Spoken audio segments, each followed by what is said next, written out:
Assalamu alaikum everyone. I hope you all are doing well. मैंने अपने previous lecture में हमने डिस्कस किया था about origin of language.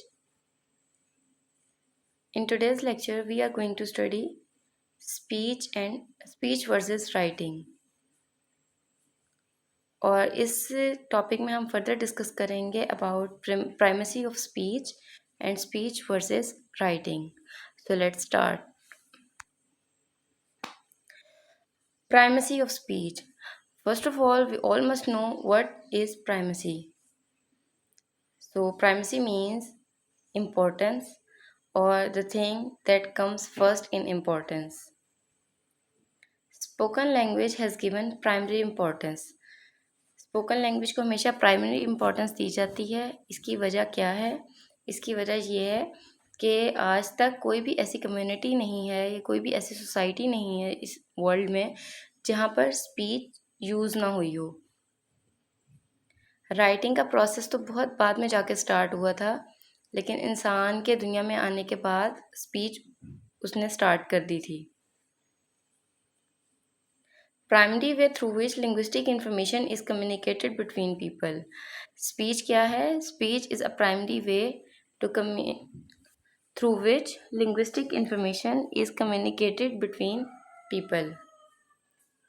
Writing did not exist in most of human history, so speech was the primary source of communication.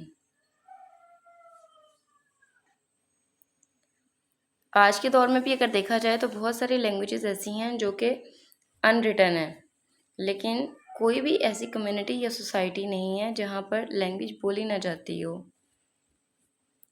अगर हम बच्चों को देखें तो children acquire speech as a natural human function.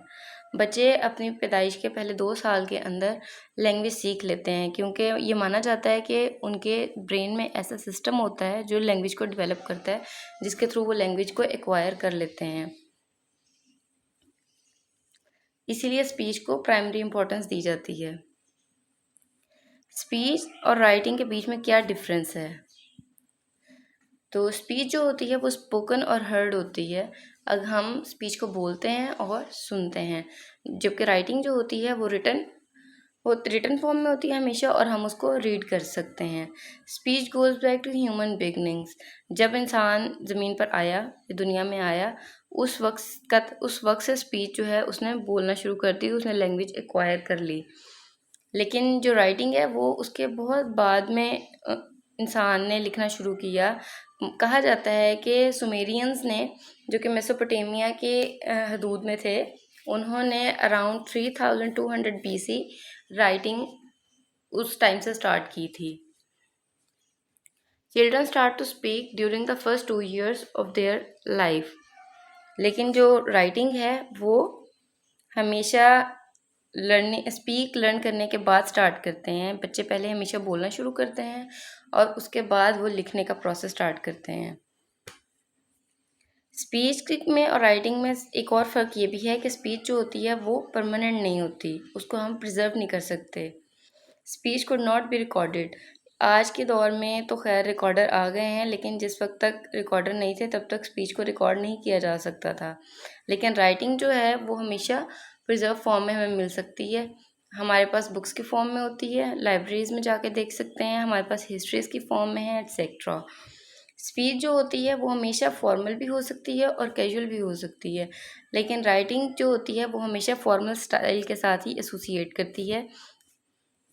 जो लैंग्वेज होती है, स्पोकन लैंग्वेज होती है, वो हमेशा कॉन्टिन्यूअल चेंजेस में होती है. हम देख सकते हैं, हम जो भी बात अगर हम कर रहे हैं, इसी बात को कन्वे करने के लिए कोई दूसरा शख्स हमारे वर्ड्स को किसी और फॉर्म में भी यूज़ कर सकता है, किसी और तरीके से भी यूज़ कर सकता है. या हर इंसान के बोलने का अपना स्टाइल होता है, हर कम्युनिटी के बोलने का अपना स्टाइल होता है. तो स्पोकन लैंग्वेज होती है वो हमेशा अंडरगोज कॉन्टिन्यूअल चेंजेस, वो हमेशा वक्त के साथ साथ चेंज होती रहती है. बच्चे की ही अगर हम एग्जांपल ले लें तो एक बच्चा जब बोलना शुरू करता है तो उसका स्पोकन स्टाइल कुछ और होता है. एडल्टहुड में उसका स्पोकन स्टाइल कुछ और होता है. लेकिन राइटिंग जो होती है, बिकॉज ऑफ इट्स परमानेंस, ये राइटिंग हमेशा हमें स्टैंडर्डाइज्ड फॉर्म में मिलती है. रिटन लैंग्वेज जो होती है हमेशा show slower and less sweeping changes. I hope you liked today's video. If you like it, then give it a big thumbs up. and let me know in the comment if you want some more videos from my side. Thank you.